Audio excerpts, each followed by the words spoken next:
Qué bueno juntarnos una vez más para hablar de esos temas que nos importan, que nos interesa, como es nuestro medio ambiente. Acción por el Clima se llama nuestro podcast y hoy vamos a hablar de un concepto que es muy particular, del que se habla mucho, pero a lo mejor no se entiende, pero la persona que tengo acá al lado, que ya la voy a presentar, nos viene a explicar en profundidad y en concreto lo que significa las soluciones basadas en la naturaleza y adaptación al cambio climático. ¡Wow! Suena bonito, ¿no? Porque sí, es sumamente importante para gestionar, para prevenir, para solucionar problemas ecosistémicos y eso también mejora la calidad de nuestra vida, nuestro hábitat. Es muy potente el tema, a mí me inspira mucho, así que le voy a presentar inmediatamente a nuestro invitado, es Pablo Marquet. Pablo Marquet, que tiene un tremendo currículum, doctor en biología de la University of New Mexico, eso es, Estados Unidos, profesor de la Facultad de Ciencias Biológicas de la Pontificia Universidad Católica de Chile y miembro de las Academias de Ciencias de Chile y también Estados Unidos. Gracias, Pablo, por recibir nuestra invitación y partir preguntándote cómo definimos este concepto de las soluciones basadas en la naturaleza, ¿no? Porque uno como que da la sensación de que ahí estarían entonces todos los recursos para hacer este cambio, para hacer esta adaptación al cambio climático que ya llegó para quedarse de alguna forma, ¿no? Sí, tiene varios niveles de análisis, por ejemplo. Lo más simple es pensar de que como nosotros somos parte de la naturaleza, en realidad todas las soluciones que hagamos ante el cambio en el clima, la crisis de biodiversidad que existe, la crisis de estos elementos nuevos químicos que están en el ambiente, al final del día todas esas soluciones van a tener que ser sí o sí basadas en la naturaleza porque somos parte de ella, ¿no? Entonces no hay nada fuera de la naturaleza y eso es sumamente importante tenerlo claro. Pero a lo que alude esencialmente estas soluciones tiene que ver con usar la biodiversidad, los ecosistemas, los procesos que allí existen para eventualmente encontrar las soluciones a problemas que eventualmente afecten también la calidad de vida de las personas, las comunidades y que tengan co-beneficios su solución. Por ejemplo, si yo propongo una solución para capturar carbono, ¿no? Sacar CO2 de la atmósfera, si además genero beneficios para tener suelos más fértiles o tener, no sé, agricultura más sustentable, eso es espectacular, ¿no? Entonces, esas son un poco las soluciones basadas en la naturaleza. Y déjame que te dé un ejemplo, porque me gusta dar un ejemplo. Eso quería pedirte, que nos llevara ahí a lo concreto. Un ejemplo para entender el concepto. Es como decir, uno de los problemas que tenemos es la gran cantidad de CO2 y otros gases que se llaman gases de efecto invernadero, ¿no? Porque calientan el planeta. Entonces, queremos sacarlos de la atmósfera y ponerlos en otro lugar que es donde debieran estar, por ejemplo, ¿no? Bajo tierra, o en el suelo, o en el fondo del mar. Entonces, uno dice, bueno, vamos a inventar una máquina que haga eso. Pero si uno piensa bien, se va a dar cuenta de que la máquina ya se inventó, ¿no? Y en realidad no es una máquina, sino que es otro ser vivo. Son los seres vivos. Existen seres vivos que son capaces de usar el CO2, atraparlo en su biomasa, ¿cierto? Y eventualmente mantenerlo ahí por mucho tiempo. Y cuando ellos mueren, parte de ese CO2 se puede ir al suelo o a los sedimentos del océano. Entonces, la idea es usar la naturaleza, es usar la biodiversidad y los ecosistemas y sus procesos para fomentar esa captura de estos gases de efecto invernadero. Me gusta este concepto que tú hablas de que como que estamos un poco alejados de la naturaleza, como que la naturaleza está allá como algo romántico e inalcanzable y que hay que conectarse con ella de alguna forma. Sin embargo, estamos en ella, somos parte de ella. Es muy bonito eso. Es sutil, ¿eh? Sí. Porque si tú te das cuenta, comúnmente pensamos o hablamos de la naturaleza como algo externo a nosotros. Claro. Entonces, pero no existe nada fuera de la naturaleza. Todos estamos ahí y está todo conectado. Eso es lo más fundamental y probablemente en nuestro discurso científico, porque esto viene de una visión del mundo, ¿no? Que se genera en la Ilustración, básicamente, donde se le da una preeminencia a lo humano y a la racionalidad como el controlador de todo el planeta, ¿no? De todos los procesos. Entonces, como que nos pusimos en un pedestal. Y ahora en la marcha del tiempo nos está bajando el Nos está pedestal, bajando, pues, claro. ¿no? Y nos Y vamos a caer abruptamente. abruptamente. Entonces nos estamos dando cuenta así de tropiezo en tropiezo de que somos parte de la naturaleza y que no podemos desconocer eso y tenemos que trabajar de una manera mucho más armónica, ¿no? No significa de que no podamos seguir haciendo el estilo de vida que muchas personas tienen, ¿no? O el estilo de vida humano, entre comillas, pero hay que hacerlo de otra manera. Y esta otra manera tiene que ser o está muy alineada con estas que llamamos soluciones basadas en la La naturaleza. naturaleza. Pablo, y en el tema esto del clima extremo que hemos vivido, no sé, ya sea por inundaciones, fríos en distintas partes de Europa, por ejemplo, y acá en Chile calores tan extremos, ¿no? Que uno llega a asustarse y hasta dónde vamos a llegar. ¿Cómo se viene esa adaptación al cambio climático en ese sentido? Mira, eso es súper importante porque una de las predicciones que hay, que ya se han hecho realidad, ¿no? Es que el cambio del clima no solamente va a cambiar la situación promedio de lo que experimentamos, sino que estos eventos de grandes temporales, con mucha lluvia o eventualmente olas de calor que se llaman, ¿no? Con temperaturas muy extremas, se van a hacer cada vez más comunes. Entonces ahí también estas soluciones nos permiten tener soluciones para adaptarnos mejor.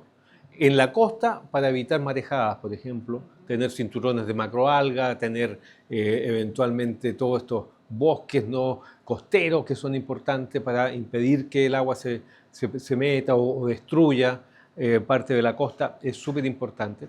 Y en las ciudades tenemos varias soluciones y una de ellas es bien importante porque tiene que ver con aumentar la cobertura verde, la sombra al final, ¿no? La sombra lo que va a hacer es que va a bajar la cantidad de calor que llega a la superficie o de radiación, por lo tanto vamos a tener la posibilidad de bajarle un par de grados a la temperatura y hacer un poco o mejorar mucho la calidad de vida de las personas. Ahora, aquí entramos también con otro tema que es más complejo, ¿no? Y que hace ver una de las complejidades que tienen los cambios climáticos y otras crisis que no afectan a todas las personas por igual, ¿no? Porque si uno ve dónde está la cobertura de áreas verdes, dónde están las grandes extensiones con árboles grandes. Hay una cierta desigualdad. Exactamente. Entonces, esto no sucede en todas las comunas. Entonces hay que hacer planes comunales para que todas las personas tengan acceso. Ahora tú hablabas de los efectos del carbono, ¿no? Y los humedales, ¿no? Los humedales que emiten tanto, de alguna forma. ¿Cuál es la importancia que tiene y que ocupa gran parte de nuestros litorales también? ¿Cuál es la importancia que ellos tienen en esto de... Sí, mira, los humedales son parte de las soluciones que se llaman basadas en la naturaleza y tienen que ver con restaurar, mantener, conservar, evitar que se degraden. ¿Por qué? Porque los humedales son húmedos, ¿no? Sí, claro. Como dice la palabra. Es decir, que gran parte de la materia orgánica que tiene, de lo vivo, está bajo el agua. Entonces, cuando una planta muere, cae y está bajo el agua. Ahora, cuando está cubierto de agua, no hay oxígeno, o muy poco. Por lo tanto, no se descompone. Y todo lo que muere va quedando ahí, ¿no? Va quedando ahí, va quedando ahí. Por ejemplo, las turberas, los bofedales en el norte, las turberas que están en el sur, con el pompón, el sphagnum, son ejemplos de lugares en los cuales la materia orgánica no se descompone y se acumula. Lo mismo pasa en la tundra, en el Ártico, ¿cierto? Se empieza a quedar ahí almacenada, entonces están almacenando carbono, ¿no? Y si tienes metro y metro de turba, son cantidades increíbles de carbono que está ahí metido. ¿Y qué pasa cuando esto se seca? Se empieza a descomponer y se empieza a emitir todo el CO2, nosotros llamamos el término técnico es que se mineraliza el carbono, se vuelve su estado mineral, que es CO2, y empieza a volver a la atmósfera. Y no queremos eso, entonces hay que cuidar los humedales. Ahora, es cierto, los humedales emiten otros gases de efecto invernadero como con nitrógeno, ¿cierto? Pero no queremos meternos allí, queremos mantener eso a un buen humedal, por así decirlo, emite poco de eso. Y captura mucho más en relación a lo que emite de óxido nitroso y otros gases de nitrógeno, los guarda mucho más en en el suelo. Entiendo. Ahora, Pablo, esto de las soluciones basadas en la naturaleza, en términos concretos, ¿cómo sirve para mitigar, por ejemplo, el cambio climático? ¿Hay cosas concretas en Chile o referentes que tengamos en el extranjero y que podamos poner acá como ejemplo? Sí, mira, algunas son bien comunes y las conocemos. Por ejemplo, es la creación de parques nacionales, ¿no? Esto de Preservar de también. preservar bosques, preservar Senderizar. turberas, ¿cierto? Evitar que se degrade. Todas esas son soluciones que propenden a cuidar lugares en los cuales hay mucho carbono, ya sea en los árboles en sí o en el suelo. Fíjate que hay un concepto que se llama el concepto de carbono irreemplazable, que es efectivamente lugares como hay en el sur de Chile, donde hay mucho carbono en el suelo y ese carbono hay que cuidarlo porque si lo perdemos por un incendio, por ejemplo, donde se queman no solamente los árboles, sino también mucho de lo que hay en el suelo, tomaría cientos de años volver a recuperarlo, entonces es irreemplazable, no lo vamos a ver en nuestra propia vida, que eso va a volver a estar allí. Entonces hay que cuidarlo, ¿no? Sí. Pero mira, esas son de las típicas, ¿no? Pero hay unas que son un poco un poco más complejas o menos típicas, ¿no? Por ejemplo, una que tiene que ver con poner árboles en zonas de cultivo. ¿Ya? Uno dice, bueno, ¿por qué da un árbol en una zona de cultivo? Bueno, si uno pone, por ejemplo, un cierre con árboles, eso impide el viento. Genera una barrera al viento y esa barrera al viento impide la erosión por el viento que se lleve el suelo y eso aumenta la cantidad de carbono que éste puede atrapar. Tan simple como eso. Y además se genera hábitat para distintas especies, por lo tanto tiene un co-beneficio para la biodiversidad, que es otra crisis que enfrentamos. Entonces esa es la lógica, ¿no? De generar cosas que sean con co-beneficio para todos. ¿Y estas soluciones basadas en la naturaleza, de qué manera pueden servir para mitigar riesgos, situaciones de riesgo? Porque, claro, podemos tener una marejada y tenemos las soluciones grises, ¿no? Que son los cementos, los contenedores, ¿no?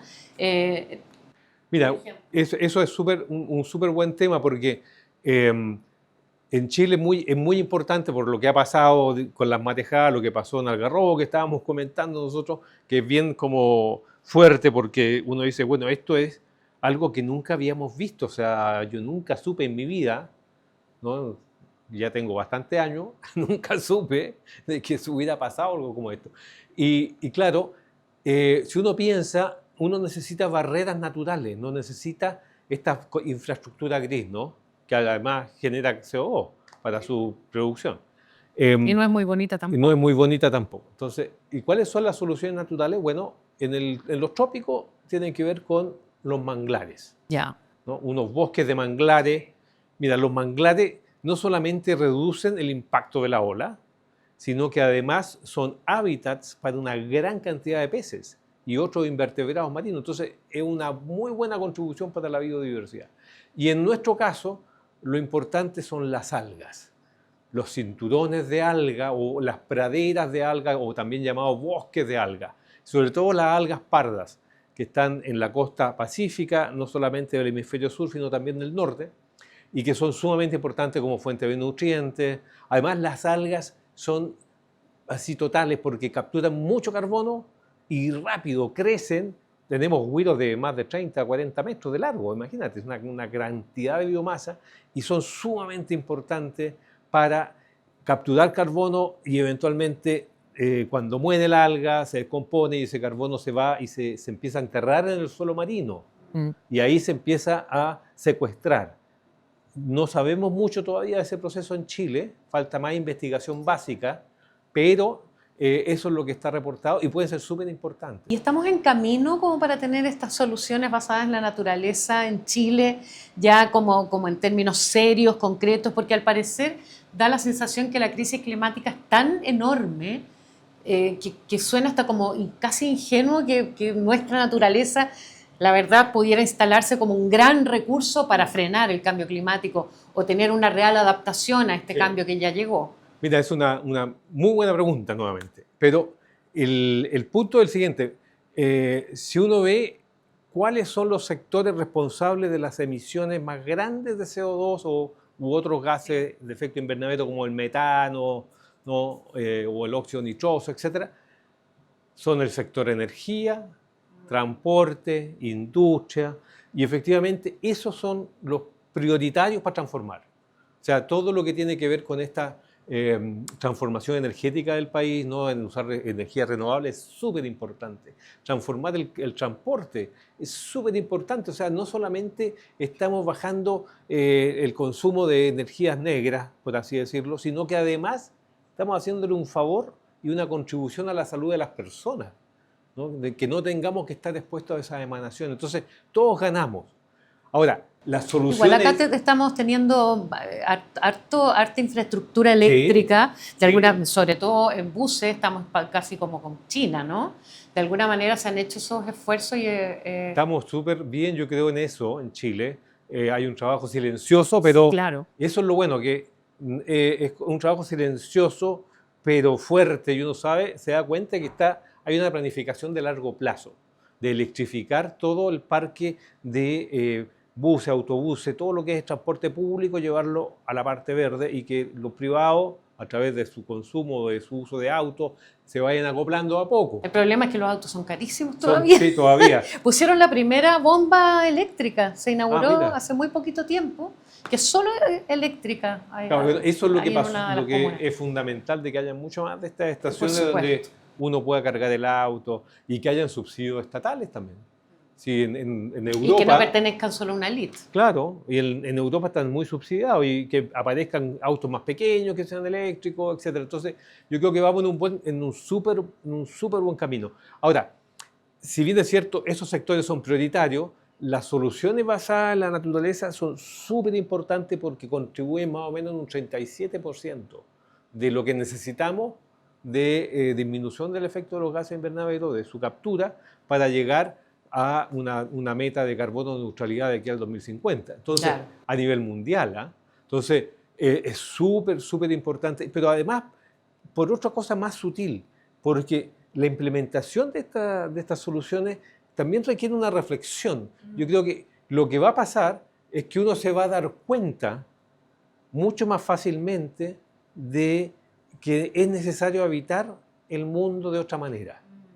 Y eso yo creo que es fundamental. El agricultor se va a poder dar cuenta de que el suelo no solamente produce o es un lugar donde producir alimentos para vender, sino que también es un lugar Pero Pablo, importante para todos. Pero Pablo, tú tienes esperanza.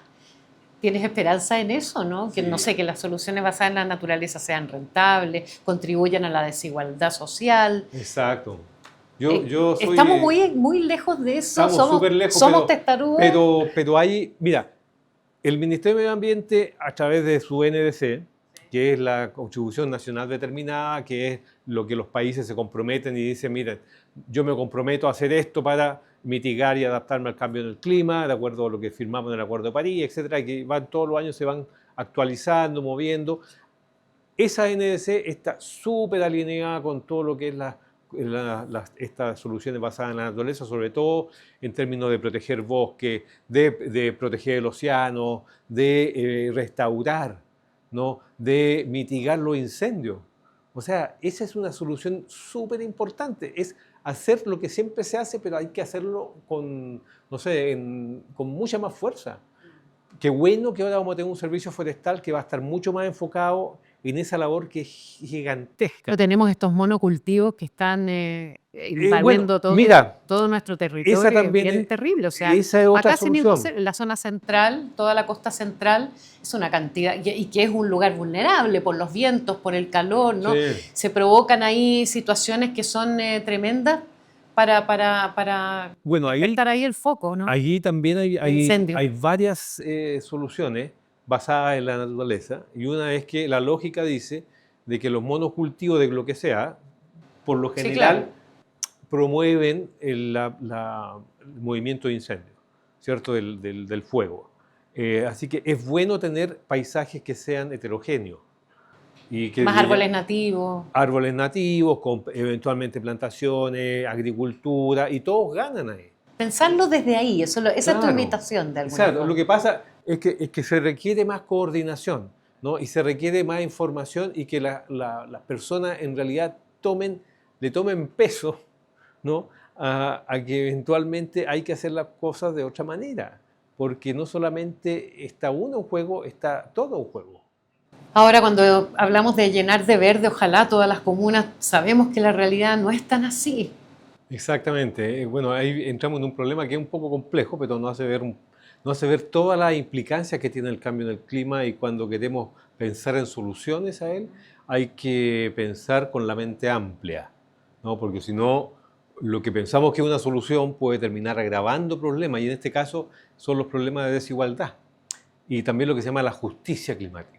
Las soluciones tienen que ser justas, las soluciones tienen que ser para todos y además tienen que propender a mejorar desigualdades. Entonces, si pensamos, por ejemplo, en que los árboles con su sombra nos van a aminorar estas olas de calor, ¿no? Bueno, hay que plantar árboles en todas las comunas, ¿no? Y hay que cuidar esos árboles, porque aquí la historia no es como hacer un área protegida, ¿no? Yo no tengo solamente que designarla, tengo que cuidarla, tengo que financiarla. Y acá con los parques y con eventualmente los árboles en las distintas comunas también hay que cuidarlos, hay que tener gente dedicada y hay que incluir a la comunidad, ojo, porque eso es súper importante. Que la gente se apropie de esos espacios y hay que educar y hay que moverse, ¿no? Para que la gente cuando vea un árbol no solamente vea sombra ahí, sino que además vea que hay un ser vivo con el cual estamos compartiendo y que te hace bien. Este planeta, claro. Y te hace bien, te está ayudando a resolver problemas. Entonces, eso es súper importante. O sea, hay que partir de lo micro a lo macro. De Yo lo en mi micro, casa sí. puedo tener techo verde, a lo mejor, contribuir de qué forma, cómo encontramos esas soluciones basadas en la naturaleza en nuestro hogar. Mira, hay muchas maneras de hacerlo, yo creo, que pasan, por ejemplo, hay toda una cosa que se llama infraestructura verde, ¿no? Que tiene que ver con, en lugares que están muy expuestos al sol, yo puedo poner un panel con planta, ¿no? Poner un árbol que dé sombra, podría eventualmente transformar mi casa en una casa en la cual todas las aguas grises, es decir, el agua que uso para lavar platos, el agua que uso para lavarme las manos, las losas, etcétera, todas esas aguas vayan a un humedal que construyo en mi casa, ¿no? Que se llaman estos humedales artificiales, sí. Y que eventualmente con las plantas y con animales, etcétera, que eventualmente puedan filtrar y botar un agua que yo la puedo usar en el jardín para mantener limpiar esas aguas y reutilizarlas, no las negras, pero sí las grises. Ahora, hay complejidad en esto, pero el nuevo estándar de construcción de edificios debiera venir incorporado esto, de que todas esas aguas van a otro lugar y porque no requieren el mismo nivel de tratamiento que las aguas negras, ¿no? Estas aguas grises pueden tener un tratamiento mucho menor y ser utilizadas para el riego, etcétera. Entonces, en vez de andar regando la banqueta, como dicen, ¿no? Ahí el cemento, en la vereda, ¿no? o limpiando las hojas con agua. O lavando el auto. Claro, mira, en muchos lugares del planeta te pasan multas. Aquí en Chile acá en no se algunas puede. Comunas, claro, en algunas comunas sí están pasando multa por lavar el auto en la calle. En la calle, pero en otros lugares no se puede tener pasto. Claro. ¿No? No puede, y además no puedes regar a las 6 de la tarde, tienes que regar de noche. Entonces, hay un montón de cosas que uno puede hacer y yo creo que también es importante porque uno se tiene que transformar a uno mismo también en esto, ¿no? Y es importante leer, documentarse de dónde vienen estas cosas, qué son estas soluciones, qué se ha hecho para Chile. Mira, nosotros hicimos un trabajo en el año 21 como Centro de Cambio Global de la Católica con TNC, que es The Nature Conservancy en Chile, sobre las soluciones basadas en la naturaleza y como haciendo una mirada estratégica, ¿qué se podría hacer en Chile? Ya, ¿no? a ver. Y hicimos como un trabajate de 400 páginas. Aquí tengo el resumen. Ese es un resumen. Ejecutivo, ¿ah? Ya. Que es chiquitito, así está disponible. Se meten al Centro de Cambio Global y va a estar ahí. Y a TNC también. Y le evaluamos 27 soluciones, ¿no? Y viendo cuáles eran las más importantes. Bueno, y las más importantes son también las que se han visto en el mundo, que tienen que ver con reforestar. reforestar aquellos lugares que son campos abandonados, aquellos lugares donde ha pasado el fuego, por ejemplo, reforestar con especies nativas, súper importante. Podemos cambiar la manera en que hacemos agricultura, usar menos nutrientes, usar menos nitrógeno, que al final termina o como emisiones, ¿no? o eventualmente en los ríos y en las costas y genera bloom de algas nocivas, etc. Entonces, podemos hacer la ganadería distinta, es una ganadería regenerativa, donde el ganado esté libre, se mueva por los campos de cultivo o por las praderas y eventualmente cambie la dieta también, emita menos metano. Hay muchas cosas que se pueden hacer. Y para nosotros en Chile el océano es fundamental. Proteger, y no te digo solamente declarar un área protegida en el papel. Hay que ponerse con plata, hay que ponerse con gente y hay que hacer ciencia también, ciencia básica, para entender cómo funciona Y enseñar. esos ecosistemas y enseñarle a las personas Desde la primera infancia también, ¿no? Sí. Como dice este economista Partha Dasgupta, ¿no?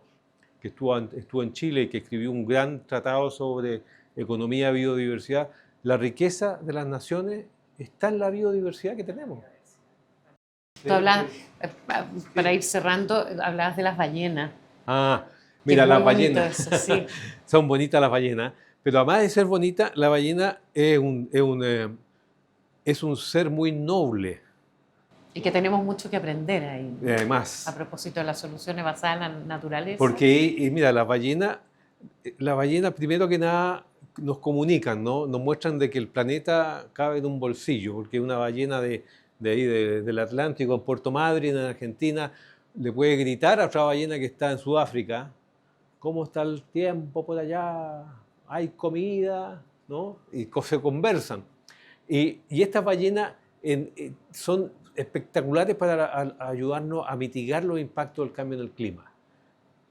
Primero que nada, son gigantes, ¿no? O sea, ellas en sí mismas, cuando mueren, se van al fondo del océano y son equivalentes con un par de hectáreas de bosque en términos de carbono. Ese carbono, eventualmente, parte de ese carbono va a ser usado por otros animales, etc. Se irá a respirar y irá a volver como CO2, pero otra parte se va a enterrar y se va a secuestrar en el fondo marino. Entonces ellas mismas contribuyen con su cuerpo. Y lo otro es que cuando están comiendo, las ballenas por lo general comen abajo y suben, ¿no? Comen abajo, suben, entonces están moviendo cosas de abajo para arriba. Y lo que mueven es que lo que comen abajo, que puede ser mucho krill o mucho también otros animales, cefalópodos, jibia, etc., eventualmente son organismos que tienen mucho hierro, sobre todo el krill, que lo concentra. Entonces también la ballena concentra ese hierro y cuando sale a la superficie, por lo general defecan ahí. Entonces, imagínate una defecación de una ballena. No, impresionante. Yo no sé las dimensiones, pero son grandes. Sí, la importancia de proteger a la... Y ahí tiran todo el fierro que han sacado, que han acumulado en su cuerpo, que es fundamental para la fotosíntesis del fitoplancton, que se llama, que son estos organismos microscópicos que están en el agua, ¿no? Y que eventualmente fijan CO2 en su cuerpo y cuando mueren se lo llevan también al fondo marino. Eso se llama la bomba biológica, por si acaso es como hay un ciclo ahí, ¿no? Entonces la ballena fertiliza todo eso, fertiliza el océano.